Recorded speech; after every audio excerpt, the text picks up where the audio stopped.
All right, welcome to the Explainer. Our job here is to take those super dense documents and turn them into something you can actually understand. And today, we're cracking open the latest report card from American Express. We're going to find out exactly what's making one of the world's biggest financial companies tick.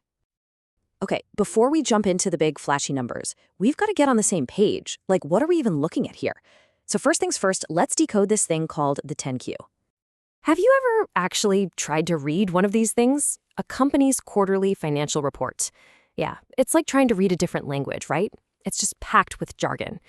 But believe it or not, there's a really powerful story hidden in there, if you know where to look. And that's exactly what this is. A Form 10Q, think of it as the official, no-nonsense report card for a public company. So today, we're going to break down the latest one for American Express, for the quarter that wrapped up on September 30th, 2025. So what's the big headline? What's the grade on this report card? Well, let's just get right to it, because the numbers, they are seriously impressive. First up, revenue. Get this. American Express brought in a record-breaking $18.4 billion. That's not just a big number, it's an 11% jump from this time last year. I mean, that tells you the business is absolutely firing on all cylinders. But hey, making money is one thing, keeping it is another, right?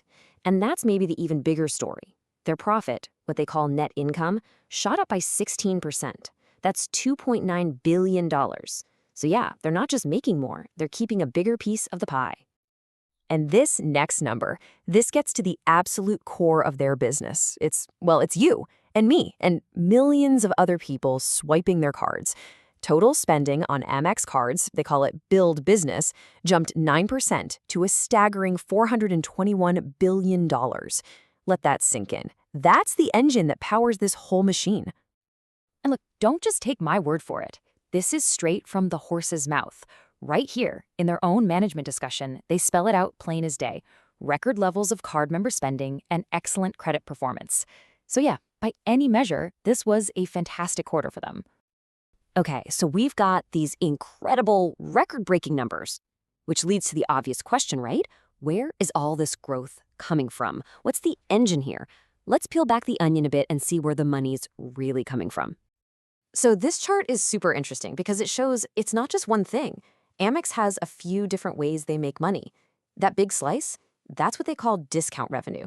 Basically, the fee a store pays every time you swipe your card. But check out the other big chunks. You've got interest income from people carrying a balance, and of course, those hefty annual card fees we all love to pay, right? It's a really smart, diversified model. So, who exactly is doing all this spending? This chart tells a pretty clear story. U.S. consumers, solid, up a very healthy 9%. But look at that middle bar. That's where the real action is. International business grew by a massive 14%. You want to talk about rocket fuel for growth? That's it, right there. And if we dig just a little deeper into the report, it actually tells us who's driving this. For one, younger customers, we're talking millennials and Gen Z, are a huge part of the story. They're spending more. Plus, people are just using their cards more often in general. Total transactions are up 10%. And on top of all that, they're bringing new people into the fold, signing up 3.2 million new cards this quarter alone. Wow. But, this kind of crazy growth and all those premium perks that Amex is famous for, well, that stuff doesn't come cheap, not by a long shot. So now we have to flip the coin and look at the other side, the expenses. And this is really the key takeaway on the spending side. For every 11% they grew in revenue, their expenses went up by 10%. Think about that. It shows just how much they're plowing back into the business to get that growth. It's the classic, you got to spend money to make money play. And it means their margins are pretty darn tight. So, where's all that cash going? Well, the biggest jump by a mile is in card member services. That's up a staggering 25%. And this isn't just them buying new office chairs. This is the cost of being premium. We're talking about airport lounge access, all those travel benefits, the perks from their refreshed platinum cards, and of course, they're also spending 11% more on rewards points, which makes sense because more spending means more points. Okay, so no financial report is all sunshine and rainbows, right? You've always got to look for the potential storm clouds on the horizon. And even though things look great right now, the 10Q gives us a few clues about what the company is keeping a close eye on. First, let's start with some really good news on this front. Credit quality? It's rock solid.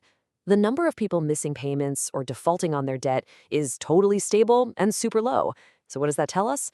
It means their premium customer base is, for now at least, handling whatever the economy is throwing at them just fine.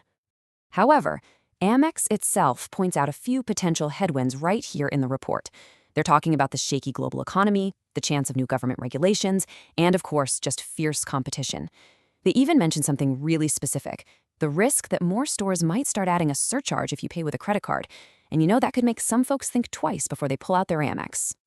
So, after all that, what's the big picture? What's the takeaway here? It seems pretty clear, right? Amex has a strategy. Go after the premium customer, the person who's willing to pay those high fees to get great perks, and who, in turn, spends a ton of money. And right now, that strategy is firing on all cylinders, leading to this record growth. But, and it's a big but, it is a very expensive strategy. It needs huge and constantly growing investment to keep the machine running. Which brings us to the final and really the billion-dollar question this whole report leaves us hanging with. As the economy gets a little shaky, are people still going to think those premium perks are worth the high price of that annual fee? The answer to that question? Well, that's what's going to define their success for a long, long time to come.